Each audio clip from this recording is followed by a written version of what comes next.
ఈ శౌర్యులు యోధులు మీ అందరికీ నా ప్రణామం.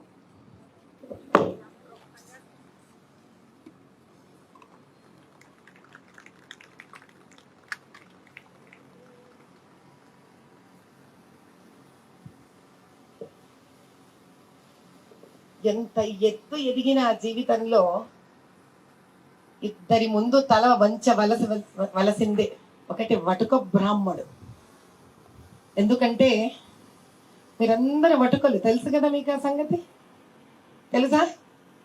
తెలుసా తెలీదా? మీరందరూ కలియుగంలో పుట్టిన అపర పరశురాముడు. మీరందరిలో ప్రతి ఒక్కడు పరశురాముడు. నేను మాట్లాడేది ఇటు వర్గం వాళ్ళకో అటు వర్గం వాళ్ళకో కాదు. నేను మాట్లాడేది మీకోసం. నేను మాట్లాడేది ఎవరి కోసం చెప్పండి? ఇంకొచ్చ గట్టి చెప్పండి. ఇది వరకు ఇంగ్లీషు భాష లేని రోజులలో భారతదేశంలో, చిన్నారులు వినండి, ఇది వరకు ఇంగ్లీషు భాష లేనప్పుడు భారతదేశంలో భారత భూమి మీద కూడా ఫిజిక్స్, కెమిస్ట్రీ, మ్యాథమెటిక్స్, ఆస్ట్రానమీ లాంటి అద్భుతమైన విద్యలు ఉన్నాయి. రసాయనిక శాస్త్రము, విద్యా వైద్య శాస్త్రాలు అంటే మెడిసిన్, ఫార్మకాలజీ, ఔషధాలు, అన్ని విద్యలు ఉన్నాయి ఇక్కడ. కానీ ఏ పద్ధతిలో ఉన్నాయి ఈ విద్యలన్నీ? వేద రూపంలో ఉన్నాయి. ఏ రూపంలో ఉన్నాయి? ఈ వేద రూపంలో ఉన్న ఈ విద్యను మీ వంటి చక్కటి బ్రాహ్మణ పిల్లలు అభ్యసించి దీన్ని స్వలాభం లేకుండా, అంటే ఏమిటి? ఈ విద్యలు నేర్చుకునే అర్హత ఎవరికి ఉంటుంది? ఇది వాళ్ళ కోసం కాకుండా ప్రజల కోసము, హైందవ ధర్మం కోసము, లోక కళ్యాణం కోసం మాత్రమే ఈ విద్యలు వేద రూపంలో నేర్చుకొని ప్రజలకు అందించే బాధ్యత బ్రాహ్మణుకి ఇవ్వబడింది. అందుకే వాళ్ళందరూ కుర్చీలలో కూర్చున్నారు, మీరు మాత్రమే కటిక నేల మీద కూర్చున్నారు. వాళ్ళందరూ నీడలో కూర్చున్నారు, కానీ మీరు మాత్రమే ఎండలో కూర్చున్నారు. వాళ్ళందరూ చెప్పులు వేసుకోగలుగుతారు, కానీ మీరు మాత్రమే చెప్పులు వేసుకోలేరు. వాళ్ళందరూ అంగవస్త్రాలు వేసుకున్నారు చక్కగా వెచ్చగా, కానీ మీరు మాత్రమే పైన బట్ట వేసుకోలేరు. ఇది బ్రాహ్మడు. ఇది బ్రాహ్మణుడు మర్చిపోకూడదు. ఏ రోజైతే వేదం నేర్చుకున్న బ్రాహ్మడు, ఇంత శక్తివంతమైన విద్యను నేర్చుకున్న బ్రాహ్మడు ఇది మరిచిపోతాడు, తన కోసం కానీ, తన కుటుంబం కోసం కానీ, స్వార్థం కోసం కానీ, తానే ఎదగాలని కానీ ఈ విద్యను ఎప్పుడైతే ఉపయోగిస్తాడో అది లోకానికి క్షేమం కాదు. అటువంటి బ్రాహ్మణ్ణి పోషించే ధర్మం సమాజానిది. పోషణ అంటే ఏంటి? భుక్తి, నీడ, ఇవన్నీ కష్టపడకుండా ఉండే సదుపాయాలతో బ్రాహ్మణ్ణి చూసుకుంటే, ఇటువంటి బ్రాహ్మడు ఏమేం చేశాడు? రావణాసుడు ఎగురుతాడే పుష్పక విమానము, ఎవరు చేశారు? మీ వంటి ఒక అద్భుతమైన వేద పండితుడే చేశాడు. అది ఒక శాస్త్రమే.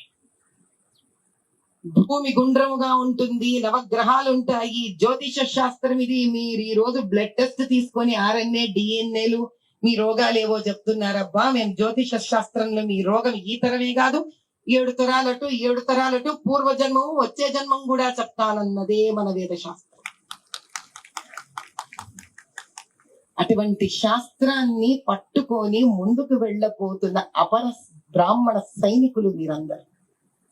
ఇంగ్లీష్ మీడియం స్కూల్స్ వచ్చాయి, వాళ్ళేమో స్టైల్ గా తయారవుతున్నారని మనకు అనిపిస్తోంది, అవునా?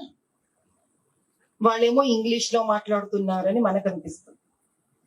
ఎంతసేపు మన వేదం ఒక హోమమో, ఒక పూజనో, ఒక స్మార్థమో చేయడానికే పనికొస్తోందేమో అని మన దృష్టిలోనే మనకు భయమేసేటువంటి ప్రపంచం తయారయ్యింది అక్కడ. అప్పుడు మనం ఏం చేయాలి?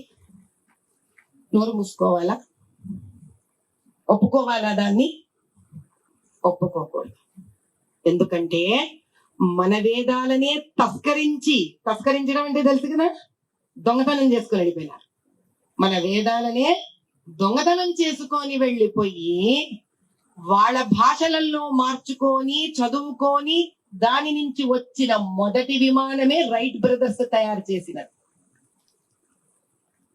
నేనెవరైనా గూగుల్ సెర్చ్ చేస్తే వాళ్ళకి తెలుస్తుంది. ఇప్పుడు అన్ని నిజాలు నిదానంగా బయటికే వస్తున్నాయి. అంటే దాని అర్థం ఏంటి? విమాన శాస్త్రము మన వేదంలో నుంచే వచ్చింది. దీనికి ధీటుగా మనము నిలబడాలంటే ఏం చెయ్యాలి? ఏ విద్యనైనా ఇట్టే పట్టేసేవాడే ఒక వేద పండితుడు అనేది నిరూపించాలి. వేద శాస్త్రాధ్యయన చేస్తూ కూడా వాళ్ళ విద్యలు అద్భుతమైనవని చెప్పుకొని విర్రవీకి పెట్టరేగిపోయే ఆంగ్ల విద్యలను కూడా అభ్యసించాలి.